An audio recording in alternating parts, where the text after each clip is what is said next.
If you are a Big Ten team and your goal is to reach the college football playoff through the at-large discussion, because let's face it, it's easier to get into the college football playoff than win the Big Ten or the SEC right now, how many wins do you need? Some teams will need 9, some 10, and some even 11, depending on the brand, which does play an impact, the talent, the power ratings, and the potential for power ratings to change in a positive way based on the strength of schedule. So we're going to be talking about that here, and let's dive right in and talk about how many wins each team needs to reach the CFP. This question was asked on my channel, by the way, so just quick shout out to my Discord server. Links in the description. Click on it, join it, navigate to the hashtag YouTube mailbox channel, and ask me a question or send me a bold prediction. Any of you can do it. It's totally free, and I will make it into a video. This question was asked by Hawkeyes Forever. Love my Iowa fans. So we're going to do this kind of sorting the Big Ten in terms of win totals. So Ohio State, Penn State, and Oregon are tied for first with 10.5 wins in their preseason win total each. Michigan is fourth with 9.5 wins in their preseason win total. IU and Illinois are tied for fifth at 8.5. Nebraska, USC, Iowa, Washington are 7.5, tied for seventh. Minnesota's 11th with 6.5. Michigan State, Wisconsin, Rutgers, and UCLA are tied at 5.5. And then Maryland's at 4.5, and Northwestern and Purdue are at 3.5. Before we resume this segment, please take a few seconds of your time to make sure you have liked the video, subscribe to the channel, hit the notification bell for the channel and for any team podcasts and playlists linked in the description, and also comment your thoughts down below in the comment section and join my Discord server via the description. All of those things I just asked you to do are completely free, and they sign you up for things related to my channel, or they don't sign you up for anything. No cost to you, and all the benefit to you because we release daily college football content here on College Football with Sam. If you want to support the channel monetarily, sign up for a YouTube membership, or check any other links in the description for my merchandise store and Patreon page. Thank you very much, and let's get back to the segment. So, the teams at the top, because they're bigger brands, because they'll start power rated higher, and for Michigan, even though they have an easy schedule, they have a tough non-conference outing at Oklahoma. These teams, Ohio State, Penn State, and Oregon, and Michigan, I think can go 9-3 and be in that at-large conversation. Now, I have said I don't think any more than one team with 3 losses is getting in this year's playoff. And if that one team is 3 losses, it will be a championship game participant. So I don't think a 9-3 team's getting in this year. But there is a world where I am wrong. And I think in that world where I am wrong, a Michigan, Oregon, Penn State, or Ohio State, because of their brand, preseason power ratings, the fact that Ohio State and Michigan play tough non-conference outings, Oregon and Penn State will just start high, and they have a lot of opportunities to play ranked regular season Big Ten teams, they can get in, or at least be in that conversation at 9-3. Now, Indiana and Illinois, I debated going back and forth, 11-1 or 10-2, but Indiana with their schedule, if they go 10-2 and lose to Oregon and Penn State, but play them competitively, they're probably in. Or they go 10-2 and lose to Iowa and Penn State, but beat Oregon, then they're definitely in because they'll beat one of those top teams.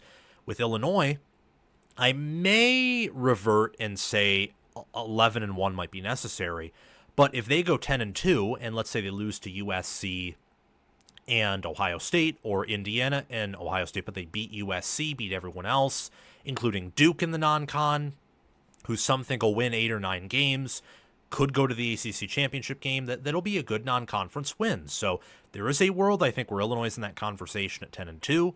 Same with USC, same with Iowa.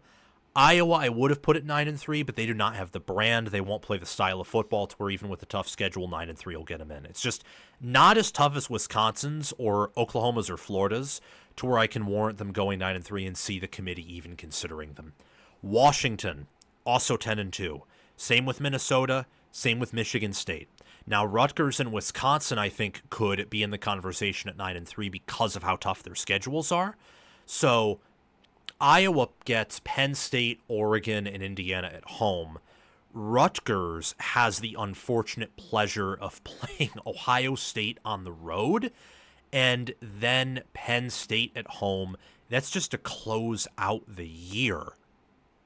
Crazy stuff. And then they play Oregon at home. So they have a tougher 3-game stretch than Iowa does. And with where those games are placed, and one of them's on the road, if they just play in those games competitively or win one of those games, they're totally in that conversation. It's the same thing with Wisconsin. I mean, if Wisconsin goes 9-3, I'm of the opinion that Indiana, Michigan, Alabama, Ohio State, and Oregon, all of whom Wisconsin play, are going to be top 15, if not top 10 teams this year. Going 9-3 means they may get 2 top 10 wins. I think Wisconsin's schedule is that tough. The SEC, most SEC teams have tougher schedules than most Big Ten teams. Wisconsin's the exception. There is a chance where Wisconsin's schedule pans out to where that's the toughest schedule in America, and not even an SEC team can match up with that, and only Florida and Oklahoma can even relate to the pain Wisconsin may have to go through. If the Badgers go 9-3, I'd go as far to say it's similar to Oklahoma and maybe even Florida. They go 9-3, they could just get in, and it could be just a done deal. I think UCLA has to go 10-2. Maryland's schedule is easy enough. Their preseason ranking will be low enough, and their brand is bad enough to where I think they have to go 11-1 to get into the conversation. If Maryland goes 10-2, it will feel very Indiana, with a loss to probably a mediocre team and a good team, or maybe just to 2 good teams, and at that point you leave them out. If they go 11-1, that will probably force the hand of the committee. Northwestern will have to go 10-2, and then Purdue, same scheduling deal as Rutgers and Wisconsin. They could go 9-3 because in playing, Notre Dame, and they play Ohio State, and I think they play between Michigan, Oregon, Penn State, I forget, but I think they play at least one of them or maybe 2. To go 9-3 means they beat a really good team, and they'd be in that conversation. So here are some contenders that can afford screw-ups and still make the playoffs. Ohio State, Penn State, Michigan, and Oregon, mostly because of brand, or for Michigan and Ohio State, it's the non-conference slate. Some teams with super tough schedules that can go 9-3, Wisconsin, Rutgers, and Purdue. They deserve to be in if they go 9-3, unless the rest of the field is just that strong and better in power ratings. Teams with super light schedules who, Maryland is to go 11-1, but Indiana, Illinois, they can get in. Indiana and Illinois, I think, have light schedules in terms of what they need to do to get in the CFP. So Indiana, just play Penn State and Oregon somewhat competitively and win all your games like you did last year. Well, actually, that says super light schedules. I don't know if I'd say Indiana is a super light schedule.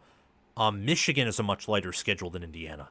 But if Indiana just needs to go 10-2 to be in that conversation, then I think that a Curt Cignetti team with this talent facing off against anyone in their schedule not named Oregon and Penn State, the schedule then is relatively easy. I mean, if they go 10-2, all those teams, Indiana and Illinois at least have a reputation of winning last year, so that would help. For Maryland, I mean, a lot would say it's a fluke, depending on how that went. The most likely to make it from the Big Ten, to make the CFP in my mind, besides Ohio State, Penn State, Oregon, and Michigan, because those are the top 4, I would peg USC, Indiana, Nebraska, and Illinois in that order with the next best odds.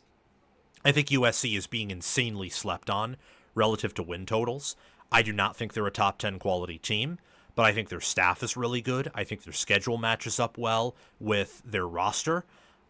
I think IU will be a better quality team than USC, but I think their big games aren't quite as favorable, and USC is a better brand.